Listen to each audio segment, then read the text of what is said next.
All right. Evan Price was originally on episode 298 of the New Music Industry podcast, and we had a great conversation about four elements to scale creative business. Welcome to the show, Evan. How are you? Good, man. Thanks for having me back. Yeah, it's I'm great to doing have good you. though. Good to hear. Today's conversation will primarily revolve around creating a nomadic lifestyle. As with most things, I would presume sequencing is quite important to freeing yourself up to live as a nomad. So, my first question is about how to package one's creative skills to create a viable business. And I Hmm. would imagine this is a bit of an extension of what we discussed last time. What does that process look like? Yeah, I think the first part of that process, we've developed a model called the DLB offer model. It's just a fancy way of saying do less better. Stop doing so much. Stop having a lot of different various services that you offer. It's stealing your energy and it's keeping you from scaling. So part of that DLB offer model is identifying what is your superpower as a human, right? Like what is the thing that you can do or know that a lot of other people can't. I don't care how weird or strange or off the wall it is. There's somebody out there that would probably pay for it. So the first thing is identifying what that is. Could be audio engineering. It could be recording video. Could be editing video or photos specifically for Instagram. Like the more specific the talent and expertise is, the better you can sell it. The better you can position yourself in front of those potential customers. So a lot of what we do is work with creatives that of course do a lot of different things. They're pulled in lots of different directions and like I could do a lot of things. I'm a Mhm. jack of all trades. So first is identifying what that is for you, and then you can start to mold what we call a luxury offer around that, right? Instead of selling for pennies, we can sell for thousands because we're super clear and we've developed a path to success with whatever it is that you do. The best wedding photographer, the best you know plant photographer, whatever it really is. Identifying that is step number one, and a lot of times can be the hardest for creatives because they're like, I got to choose one. What? Mhm. But I think it's important, and it's helped me kind of build this lifestyle that I consider my dream lifestyle, right? I got no boss, Mhm. it's me. I got no, specific rent in one place that I'm signed into. I can kind of move and live freely. Not necessarily what everybody wants, but it's what I want. So it allows you to kind of build that life because you're focusing instead of scattered. Hopefully that answers your question. Yeah. Well, this is the direction things are kind of going in the marketing world now, right? Where instead of having countless products, instead of having countless websites, people are now minimizing and creating a central portal and then leading people onto different journeys depending on what their interest is. And so I think it's well worth observing that, the bloated website of the yesteryear with thousands of irrelevant blog posts is just it can still do something for you, but it's not of the same value that it used to be, despite all the effort that ultimately takes. And to your point too, like when I had one or two books, people knew what to buy, they were happy, they got what they wanted. As I got to be seven or eight books, people stopped buying, they're confused, they don't know which one to get. On my website, I only talk about my latest book now. So yeah, streamlining is the direction things are going. Yeah, and it's just streamlining not only your customer's focus, but yours. And Yes. both very important. The quote of a confused mind never buys Hmm. comes to mind.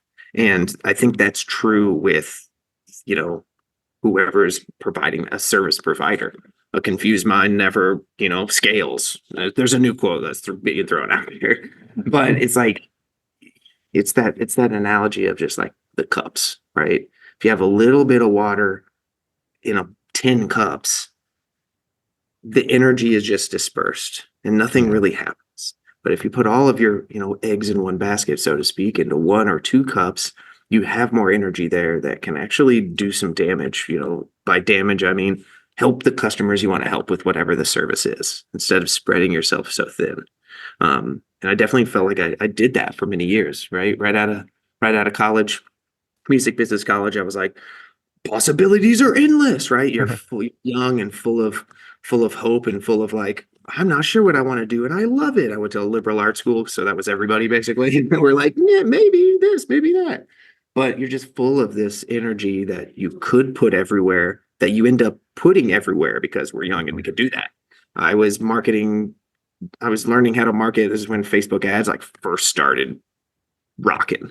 I started marketing stuff on Facebook ads. I was managing acts. I was booking tours. I was Mm. doing all this stuff. And it's like, it was cool for a while because I got to dip my toe in, but nothing really ever took off fully. And I think it's because of what we're talking about here. I put Yeah. eggs. I don't know if you hear that rooster. We call him Robert. He's over there just screaming at all times. Not sure if it's coming through. Um, but yeah, I put all of that energy in different places, and I was just like, eventually I hit what we all know is burnout. Right. I'm like, I'm not Mhm. 21 anymore. I need to hyper focus. So that's where I took all those skills and packaged it into one single thing that I was really good at, did a little SWOT analysis of myself and said, where am I Mm. at? Where are my strengths? Where are my weaknesses, my opportunities?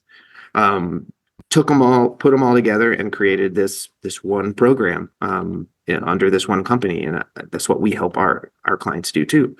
Not all of them are traveling the world being nomads like ourselves, but they just want more time with their family. They Mhm. want more time to do nothing, which is Yep. sometimes exactly what we need. So, um, yeah, I think having that energy dispersed can only last so long. I had too many things too. And so, I mean, I had a front-facing podcast that I would, attract customers with. And then I'd have one in the back end as well. It was members only audios. And I'm like, I'm committing myself to another weekly content creation schedule. And yeah, I think unfortunately, it just couldn't sustain it. I ended up disappointing some people. So yeah, it's as much as I think, yeah, I'm a superhero, I can handle it, I can do it, and it doesn't happen. Like by used to be that by Friday I would feel pretty fried, and Yeah. excuse the pun. Um, yeah, and it was not Yeah. sustainable. I think too, it's like we're talking about right now, like offers, right? Specific offers and Mhm. like products and services. But I feel like that also goes into like platforms. Even if you just had one thing, it takes so much more energy, more than you'd think it does, to not only be a master of Instagram, but also have a consistent presence on YouTube. Everybody Yeah, thinks, yeah, I have one offer. That means I can be everywhere. I call it the Gary V approach, which you just like put out content on every platform. Okay, buddy, like I love you, but not everybody can do that no, consistently and significantly to make an impact. So it's like it also goes into you're creating content, have one single, program, service, product. You don't have to be everywhere.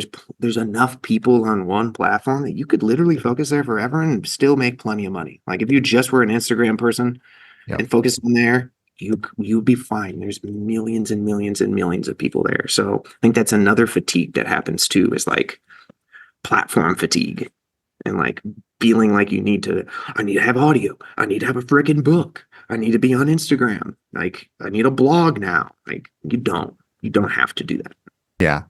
It's so true. One traffic source and one product, assuming you're attracting the right type of people through your content and assuming the offer is the right one for them and it connects with them, that's probably all you need to scale to seven figures. That is Russell Brunson's claim anyway.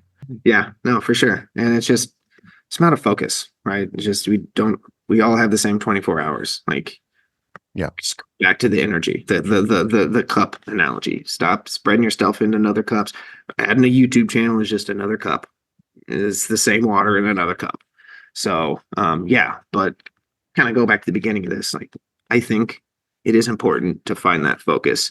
But there's also value in like my story of like one would say you would need to be unfocused and try a bunch of different things to really find what you're good at.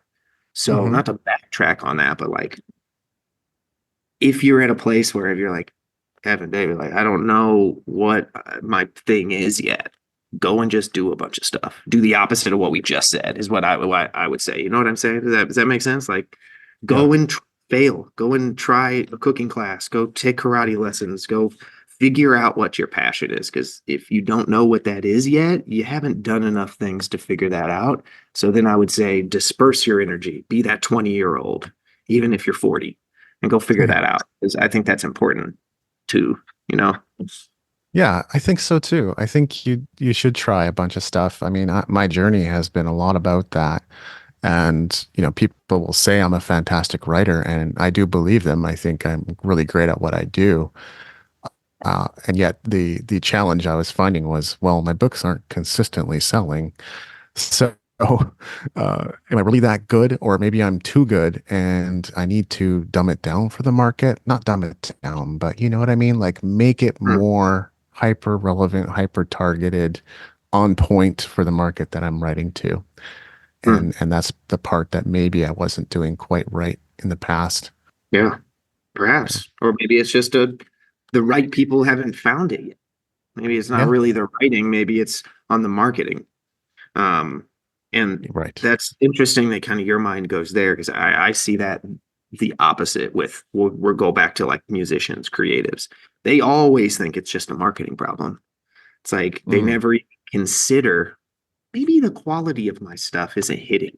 Maybe I could improve that. It's just like baffles my mind. So it's a balance, right? To it to be is. identify like, am I the problem?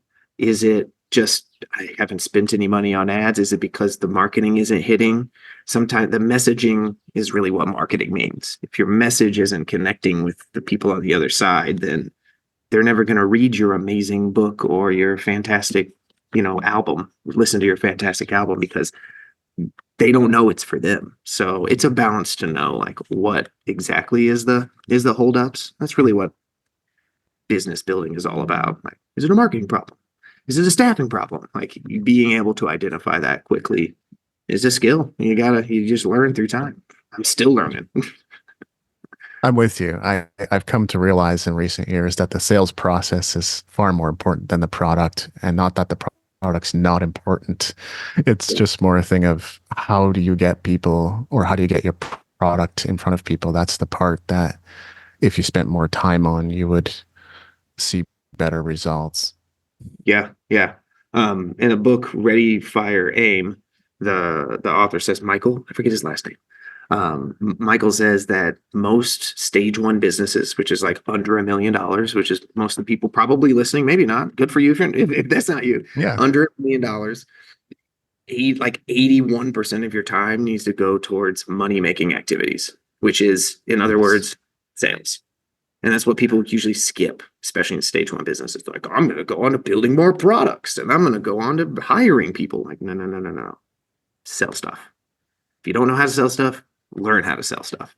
And that's really hard in my niche for creatives. No creative wants to sell. It's icky, it's slimy, it's gross. You're taking money from people. It's not what it is, but that's what they think. And I was in that bucket too until you like reshaped the way that you looked at sales. But back to that quote, like, I think that is really important. Like, it's kind of what you were saying here too, is just like most of your time needs to be consumed in selling. Not all the fancy shiny objects we convince ourselves is important, like which stupid font is on our website. Nobody Yeah. cares, right? Like That's what nobody I cares. think. Sell your thing. That's what you should focus on. And that's a really hard, tough cookie to crack with it, at least my niche is what I can speak to, is what I've been in my whole life. Creative industry, artistpreneurs, as I call them. Yes. So yeah. To offer, an illustration that I'm sure people can relate to, Think and Grow Rich is a Mm. book that sells millions of copies per year, but what people don't realize, it sells that many copies per year on accident. It doesn't have a sales process. It was a case where the title and the myth and the the drive to be wealthy was so strong that the book sells anyway without a sales process. And it But didn't that's do that instantly, right? Am I no. right? It like took, I don't know how many years, I don't have the stats, but it took a while for it to really catch on. Yeah. Um, like most artists, Van Gogh didn't get famous until he died. It's just how it works. Exactly. But I think that's what happened with Napoleon. Napoleon, who wrote that, Hmm. like Yeah, took a while for it to really hit. Yeah, he was perhaps more of an artist than we realize. He Yep. ended up penniless late in life and got rescued by W. Clement Stone, who put him to work as a salesperson. Oh, When you realize that, it's like, wow, he had something great. He just didn't have a system. didn't have a system. Yeah, exactly. Yeah, Like you said, wasn't really the product. It was just hitting the right market. It was just yeah, hitting the right timing in the right market. Timing is everything too. yeah. But that's a unicorn. So Mhm. knowing who you're trying to appeal to is an important part of the process. And I've sometimes found this tends towards the art of business rather than the science of business, although I think it's a balance. What is the process for identifying your ideal target audience? I think defining what is the problem that you're solving, first of all. Hmm. Start with the problem, not necessarily like what's their marital status and things like that. You'll get there. What is the problem you're actually solving first? Then you can kind of create a product or service marketing around that. So I think it's really most people don't think about that. They think about demographic first and what they what the person looks like and the avatar, if you will. But it all comes down to the problem. So figure exactly what that problem is and what specific deep pain points are tied to that problem. Right. Three main types of pain that a customer or a client, whatever, experiences. It's three S's here. One of them always it's a different S that escapes me every single time. But it's source pain, it is secret pain, and it is see, it's the third one that always escapes me. But it's Right. basically the first one is one they would tell everybody, right? Um, they would tell a room full of strangers what their problem is. Okay. The secret pain is one that they aren't really telling people, but they know exists. They know it's there. And they're keeping it quiet until they trust you enough to tell you. Okay. And then the source pain is it's the real thing. The real thing that isn't the sexy thing that they know that's there as well, but they aren't addressing it like be better at sales. Everybody knows that. That's usually a source pain with people. So if you can identify what all three of those pain points are, you know your customer better than they do, than they know themselves. So yeah, start there. Start with what it is the problem, what the pain point, what's keeping them up at night, what's humiliating them, and then you can kind of create marketing and strategies around that. Yeah, I think what I'm hearing is, and maybe another way of phrasing that is like internal and external pain. What's going on the inside? What's going on the Exactly. outside? Yeah, yeah, Yeah, absolutely. I like the way you explain it. I think it always helps to hear it in a few different ways, doesn't it? With this kind of stuff. yeah, absolutely. I would imagine also like teamwork is a significant part of creating a nomadic lifestyle or location independent lifestyle. What are your best tips for building a team to make this happen? First, be that team. I think that's important. Hmm. Um, don't expect anybody else to do a job that you haven't done first. You don't have to be great at it, but you need to try it. You need to do it. I am not an ads person, not at all. But when I was building my business, I knew that it was a big piece. It was a big thing that was booming at the time, and I just learned the basics. I could go and launch an ad right now. Is it going to be fantastic? Maybe not. I'm not going to hit. I'm not an expert at it. I eventually found somebody who is. So learn the basics so you can start to figure out like what is a good role in this position? What does a bad role look like in this position? So creating those SOPs, those standard operating procedures for your team, a good place to start with that first is do it, do the role, right? Sales and marketing, you've got like product and then service creation. And then, I would say a third one nowadays is like the face, right? We'll call it social media. It's not really marketing in my mind. It's just like, how are you going to create this persona, this personal branding? Is it going to be you? Is it going to be somebody else? Is it a faceless thing? So Mhm. start with those main roles and kind of build out from there. Because then once you do it for a while, you're like, this is hard. And this role, based on me doing it, I know requires somebody with X, Y, or Z with this background. And then you get a better idea of who you're looking for. Then finding people is easy. You just have to talk about what you do um, a lot more than you probably do now. Creatives love to not talk about their things unless it's the music that we should listen to because it's out now. You know what I mean? Yeah, it's So true. it's like talk about it. Go to networking events. I've met a lot of my team members are either people I've known for a while or people that are considered competitors in my space that I just approach them and I was like, hey, looks like you're being a solopreneur and you're doing like similar stuff. Maybe you don't want to be a solopreneur anymore. And every time they're like, yes, please, please, God, help me. Let's join up. So that never would have happened if I didn't just ask and I didn't know what I was looking for. Hey, I need a coach right now. I'm doing it right now. I'm drowning. I need somebody with, you know, uh, like corporate branding background to fill this. And that's you. I only did that because I was doing it myself for a while. So Hmm. yeah. I think that's a good first step. Do it. Did the answer? I love what you said about social media not being marketing. I had a friend ask me about this, and I would love your perspective on it as well. But he was saying, like, I'm seeing all these brands on social media, and their content is junk. They're not posting anything. And I said, well, to me, content is sort of a 3 or 4 step thing. There's content that attracts, there's content that engages or nurtures, there's content that converts. And then on the back end of that, once they've bought, there's content that retains. And each of Mm, those things are completely different. And if you show all your best stuff up front with attraction, not that you can't do that, but are you really saving anything for people to convert to and retain mm. with? Yeah.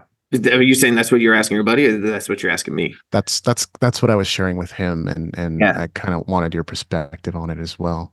Yeah. So you're kind of talking about just to be clear, you're kind of talking about like giving away the keys to the castle You're right. before. Yeah. I haven't my perspective is I guess it depends. My disclaimer is it depends on the like industry that you're in. For my Right. industry, coaching industry, I'm going to talk to the other coaches and educators and freelancers and stuff.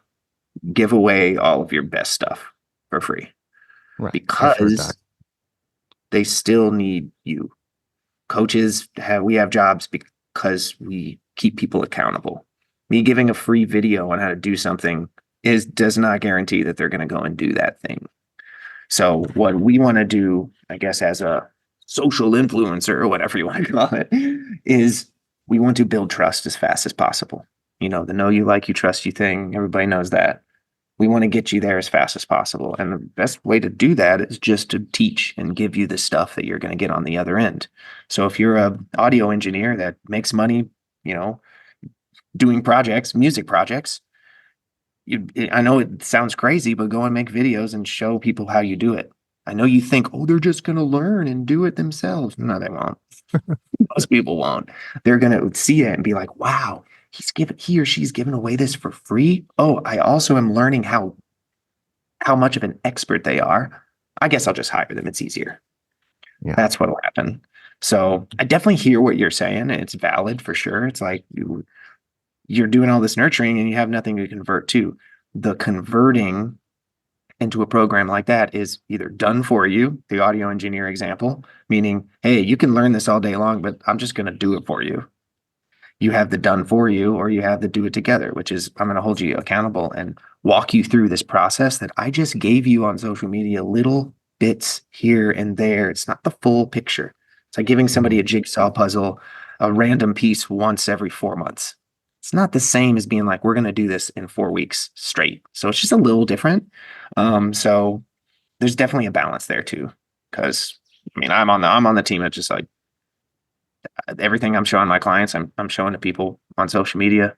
So most people just don't do anything with it. Yeah, exactly. I was going to say that. And what you said is very well articulated. I think at the end of the day, you could present $1 million idea in a video, and most people will not watch the whole video. Most people will not apply what they learn in the video. So Mhm. at the end of the day, if it serves the function of growing your business, it's all good. Yeah.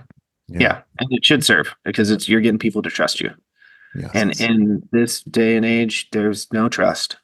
everybody's a scammer, everybody's trying to steal your money, everybody's gonna just not give you any kind of product or service. And that's unfortunate that that's what we're wired to be like. We're immediately just be like, this is some kind of scam. This is some kind of pyramid scheme, huh? Like, do you even know what a pyramid scheme is?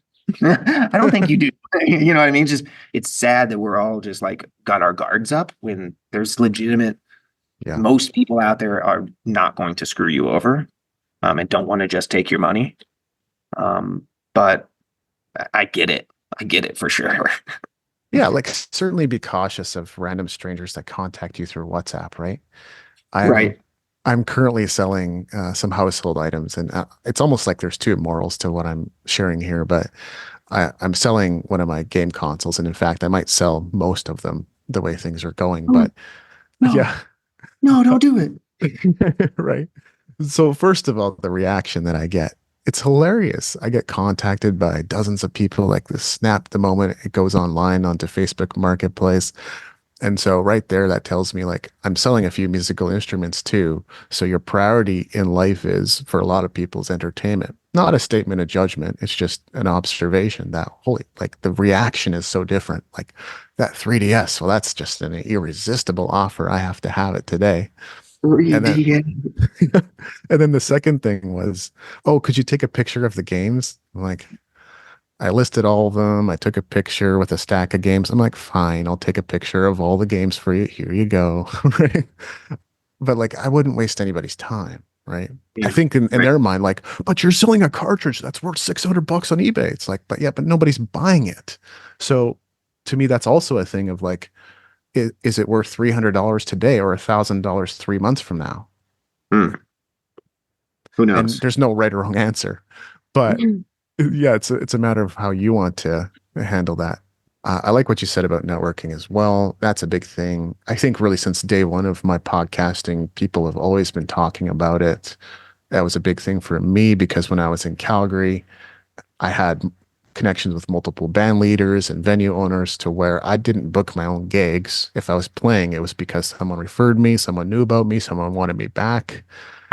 I didn't Hmm. do any of the work. In fact, when I did the work, it was disastrous. It was just better to leave it to my friends and band leaders and venue owners to book me, and Hmm. that worked very well. So, and that's not like I met a million people and two of them helped me out. No, it's like I met a few hundred people and a bunch of them helped me. So I think that's where people get lost in the, well, I don't want to shake so many hands and I'm nervous and I'm shy and introverted or whatever it is they're dealing with. You said that networking comes up a lot Mhm. with your folks. Like they know they need to do it, but don't. They don't know how. Well, what's the conversation around there exactly? Yeah, so my podcast guests are definitely saying like you got to do it, right? But with some of the, let's say, Twitter chats and other things I've done, I would talk a lot about like how it made a difference for me to meet some of the people I've met. Some of them turned out to be investors.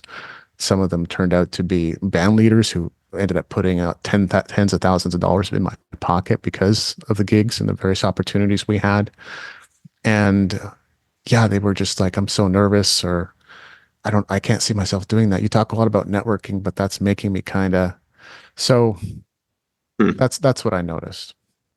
Yeah, I mean, there's digital networking too. Like, Oh yeah, so sometimes in-person networking events isn't for you, but you can slide in any DMs with all of the confidence in the world. You know what I mean? So I think that's a big thing to bring up too. Is there's plenty of cool groups, LinkedIn, Facebook groups that are really beneficial. I mean, I've found a couple team members just from Facebook groups.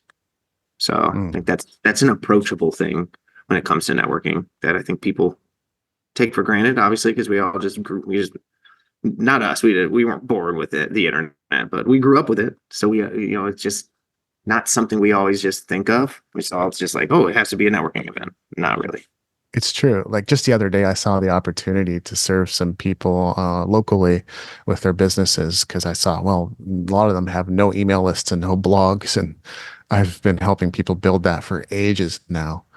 And that didn't really connect or go anywhere. But the point is, like, I reached out to 10 studios, music stores, event centers, and I cold call them just to see if that was something a problem in their business that they wanted to solve. Cool. So Yeah, it's yeah, you brilliant. can. What's the right time to scale your business? That is a that's a nice question. It's a broad question. I guess it really True depends. enough. You do. And where you're trying to scale it to, I guess I would just tack on to that and say, don't always need to scale for the sake of scaling. I think it's important to figure out like what is your trajectory? What's the big outcome you want? Is it to make it, are you trying to make a business that's like Google big, Apple big? Or are you just trying to feed your family? Hmm. Because you don't always have to scale. For what I can give you is for our clients, it's like around between 7,000 and $10,000 a month. That's when we can kind of talk about truly scaling and growing, meaning growing the team, scaling ad efforts, things like that. That's at least for our clients. That number is going to be different for everybody. But I think the big thing is the first thing that I said. Figure out where you're trying to scale to. Because I find like having conversations with clients we've had for years, and it's like they're so in the habit of growing. It's like, what's the next step? It's like I have to slow them down and be like, hey man, I'm here to support you, but like, do you need to grow? Hmm. Like, do you need it? How about stability? How about balance first? Like, let's do $10,000 a month for all this year first. Still kind of scaling, you know what I mean? They keep pushing the boundaries and then they sometimes hit that burnout we talked about earlier. So that didn't really answer your question, but I wanted to tack it in there because I think it's important. Like figure out if you where you want to go to. Find the X on your map and say this is where I want to go. Like start there. Otherwise, you're just gonna grow until you die. Yeah. I think that's key actually, because a lot of business owners or creatives even will make it their goal to say, let me reach $1 million. And then suddenly the milepost or the milestone has moved to $10 million. And of course, like there's a point that you can reach as a solopreneur. Some will say six figures, some will say seven figures. And if you keep doing it all yourself, team becomes so important to your health, to your burnout schedule, whatever it might be. That yeah, if you don't start to lean on and delegate and let go, really, it's letting go of things. That $10 million dream isn't even worth it.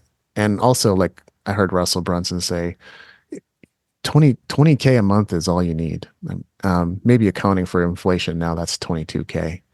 But he can't even spend that much in a month. And this is a guy with, I want to say, 5 kids and a wife, and he's got a great lifestyle, great business, the whole works. I mean, So, let's be clear. I could spend it.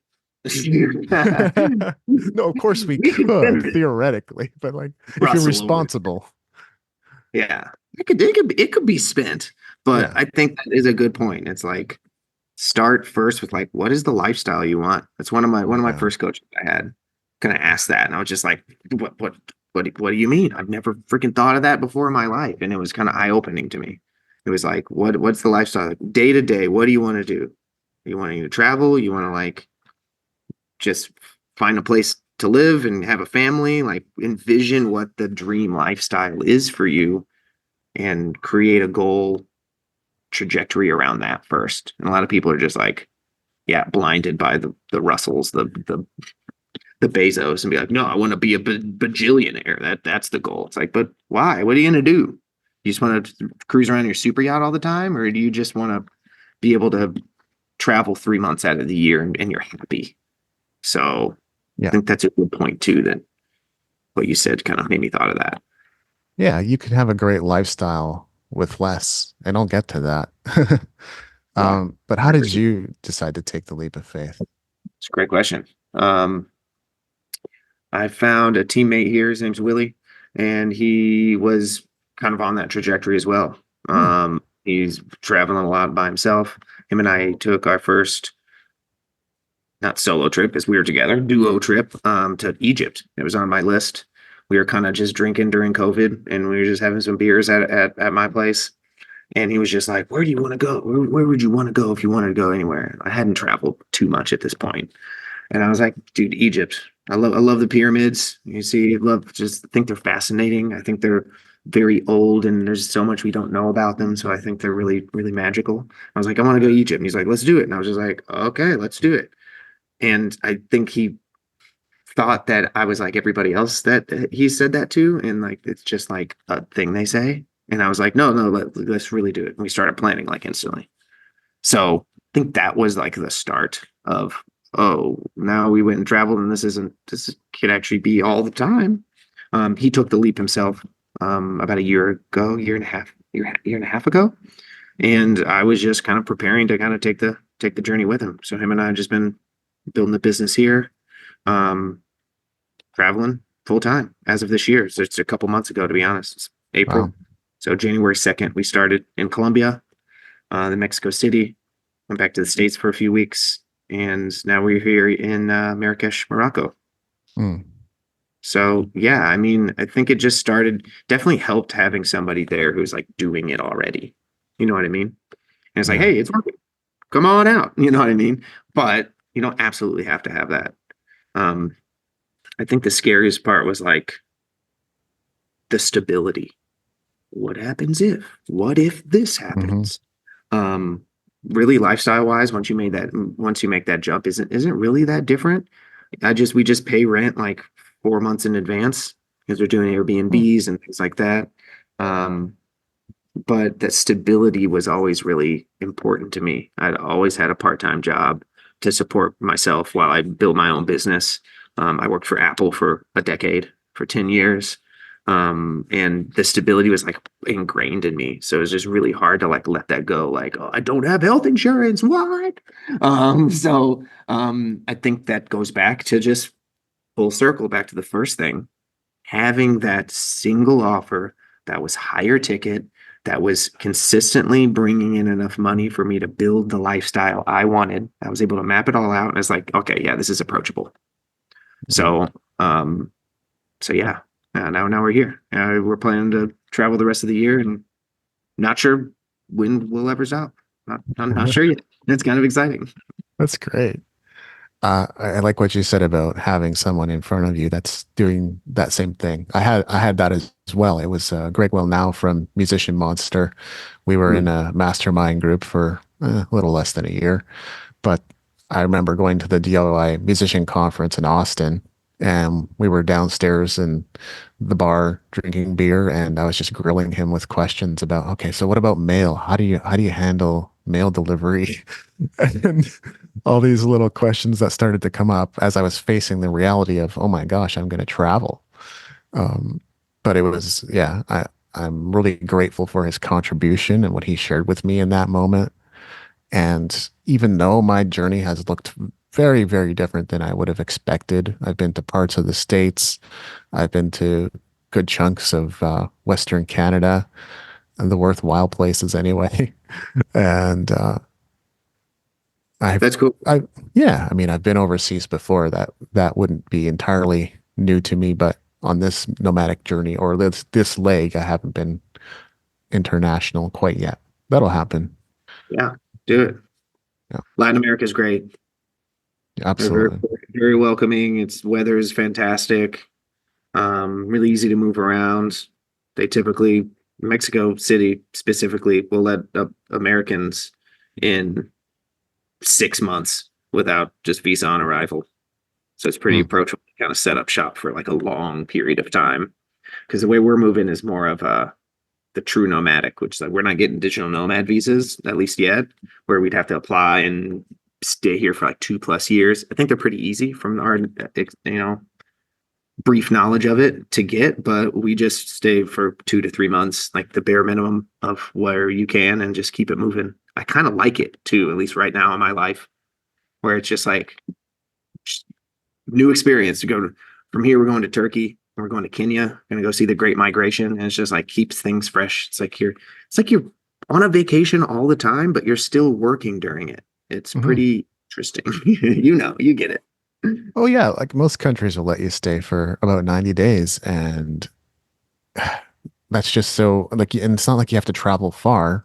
Like once you're in Asia, you could stay in Asia. Once you're in Europe, you could stay in Europe. Yeah, you So you may have a reason to go home once or twice a year, and I totally get that. For some people, that would probably be around tax time because that's what I was asking Greg about. And he said, yes, pretty much go home around tax time to visit the family and get that side of things covered. But yeah, that flexibility is great. yeah, it's definitely great. Uh, so you've already touched on a little bit, but why not paint a picture for our listeners? I'm sure they're curious, like what is a digital lifestyle like? How has it changed? How have things changed for you? Yeah, well, first for me specifically, like I said, I was working for Apple for about 10 years in Chicago, and I worked 7 days a week for 10 years. Because on the weekends I'd work for Apple, and then during the week I'd, crank it out on my own business. So making this shift gave me a lot more time. I actually gave me my weekends back.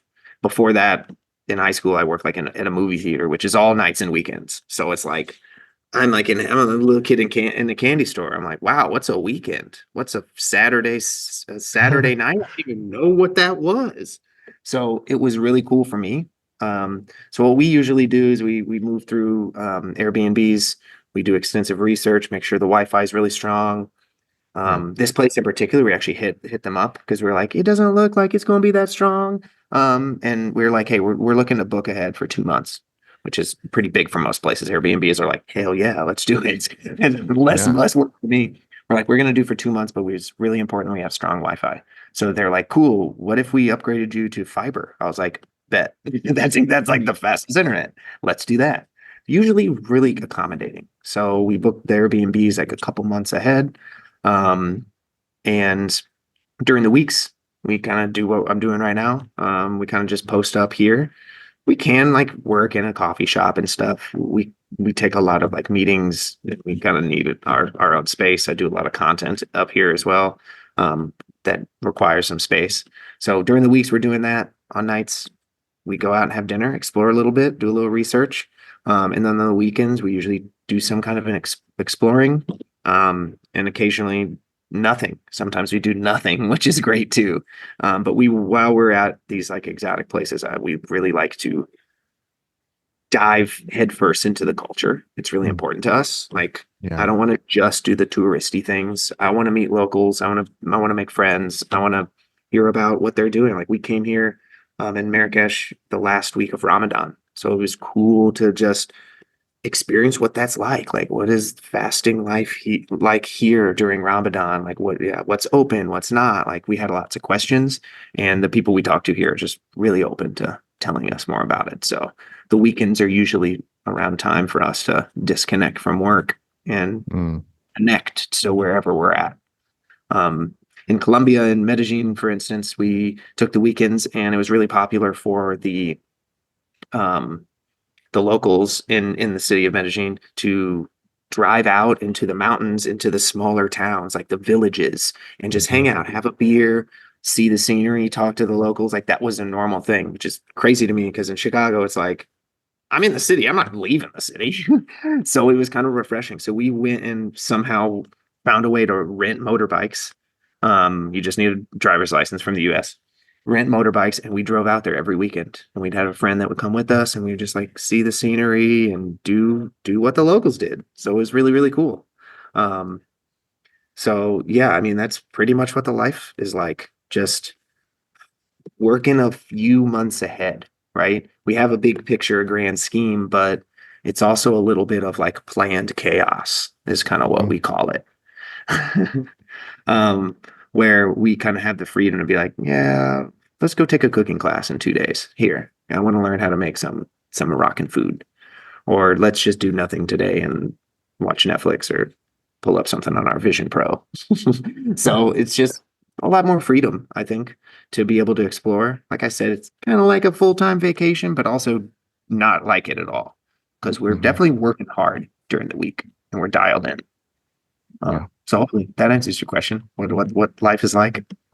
Well, I loved the little negotiation tactic for the Wi-Fi. That's great. Oh yeah. And what you said about going outside of the touristy areas, like letting yourself have culture shock, right? Versus the alternative of accidentally running into some slum that you hoped you'd never come across, which is a whole other, let's avoid all of that. No, I Yeah. think it's good. It's good to immerse yourself in the culture and really get the experience. That's important. Yeah. Culture shock is what I'm after, if I can be honest Nice. with you.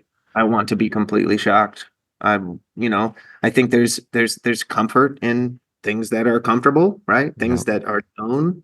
Oh, this looks familiar, but I don't really want that in my life right now. And I think my buddy Willie is the same way. Like we want to be Yeah. shocked. We're both from the Midwest. Like, everybody moves the same, has the kind of same mindset, things like that. I want to branch out of that and see the world right now. Yeah. So I want to be shocked like a lot. And Morocco, Marrakesh is shocking for most. I It's hard to bet. describe.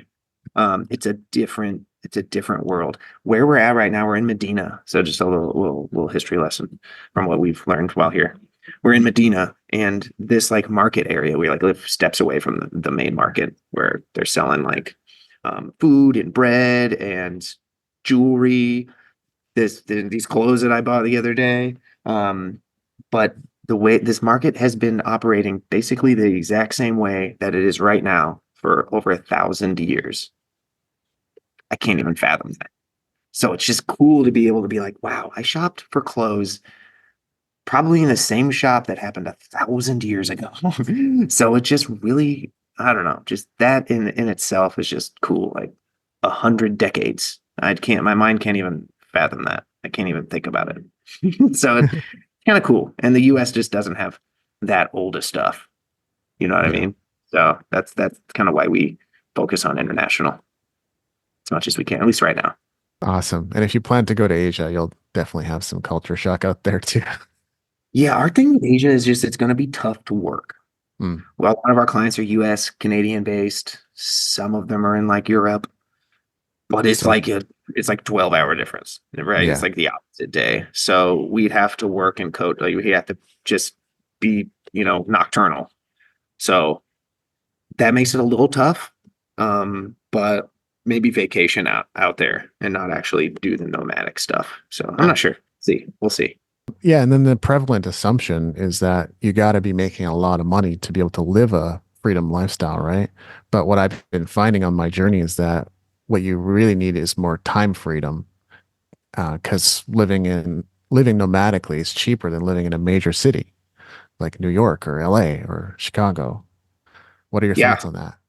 Yeah, you definitely don't need, I'm not a millionaire. My, company isn't making millions of dollars. We could be moving a little cheaper than we do. We're doing Airbnbs. You could live nomadically and hit up the hostels that are like $10.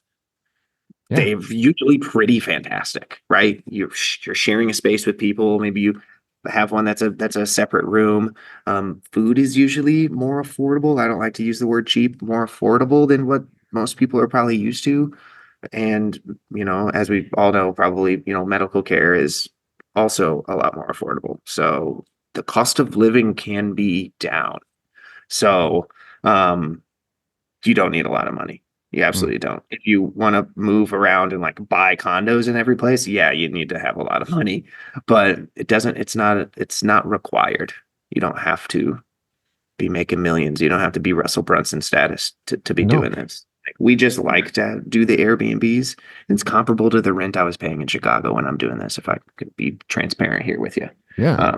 We could definitely be doing hostels. We could be doing like more affordable hotels, um, more affordable Airbnbs, but we don't. We spend a lot of time in our space here and that's like our biggest expense. Mm. That and flights, right? But I'm not going to get into this too much because I'm not a tax expert. But you Yeah. do it the right way, you can write a lot of stuff off. You can Yes. write a lot of stuff off that goes against what you're making in the eyes of whatever government you're trying to travel from.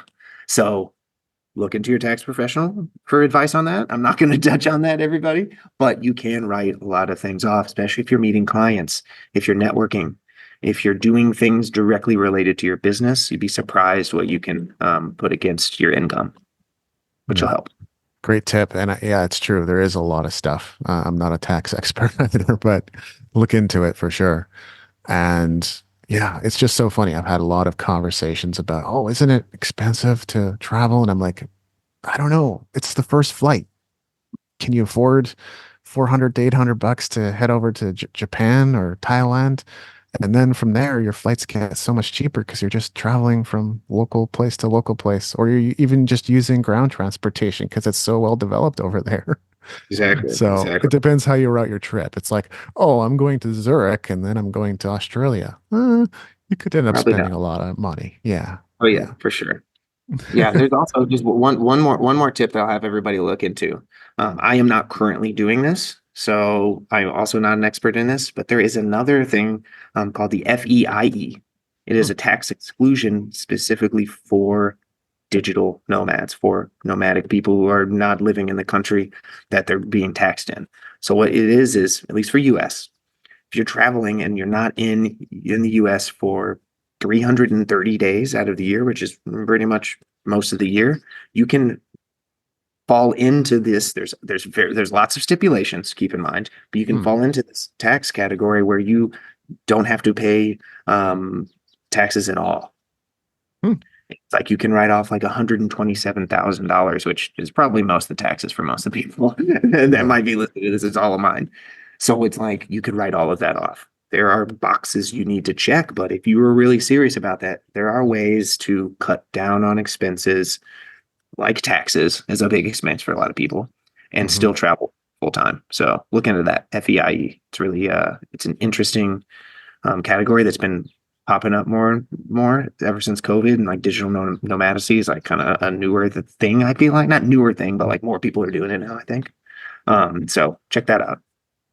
Love it. And I imagine there are some incentives out there too, just for the sake of travel, because tourism went down in such a significant way during COVID, and they're still on a recovery path, I would say. Yeah, there's some countries that will pay you money to come and live there, Exactly. like thousands of dollars. Like, hey, could just you want to come live here? I swear it's cool. And a lot of them are not. They're not like gross places. Like they're nice places. I think there's a couple places in Europe that'll do that. But yeah, there's definitely ways to do it. If you really are your biggest hurdle when deciding to do it is deciding to do it. You know what I That's mean? Ripping off the band and saying, this is what I want to do. And once you do that, you'll find, oh, it's not that bad. Oh, there's things I can do to offset my fears and my hesitations. Okay. So decide that you want to do it first. Otherwise, you're gonna have every excuse. Oh no, that's too hard. Oh, that's too scary. So just make that leap if that's something you want to do. That's what I would advise.